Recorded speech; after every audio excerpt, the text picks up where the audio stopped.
आणि MSRTC आता ऑलेक्ट्रा company सोबतचा करार रद्द करणार आहे। जवळपास 5150 पर्यावरणपूरक बसेस महामंडळाला देण्याचा हा करार होता। ऑलेक्ट्रा ग्रीन टेक लिमिटेड ही निर्माता आणि सप्लाय कंपनी आहे।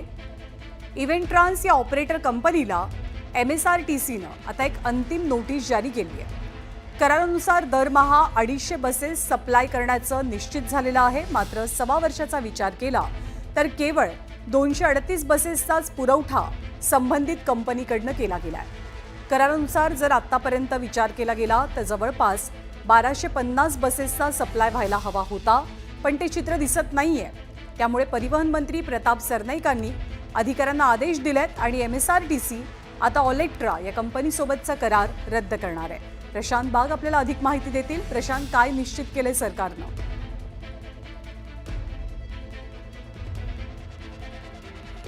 प्रशांत, आपल्यापर्यंत आवाज पोहोचतोय? हो, माझा आवाज पोहोचतोय आपल्यापर्यंत नंदा? हो, व्यवस्थित।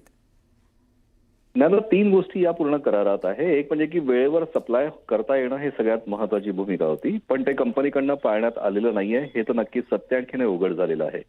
खरं तर एका महिन्यामध्ये 250 बस कमीत कमी सप्लाय झाला पाहिजे, पण तो एका महिन्याच्या सप्लायपेक्षाही कमी हा सप्लाय जवळपास 6 वर्षात या कंपनीने केलेला आहे।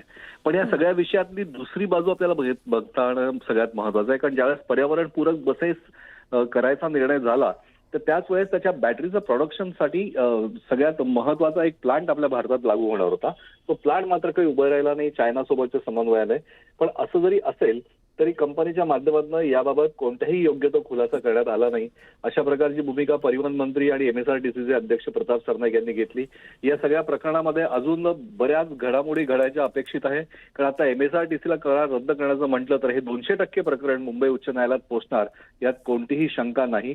कारण 5150 बसचा करार हा आपल्या देशातला सगळ्यात मोठा एका राज्याने केलेला करार हा नक्कीच मानला जातोय। बघूया अजून काय होतं या दिवसांमध्ये। धन्यवाद प्रशांत, अपडेट्स वेळोवेळी जाणून घेत राहू।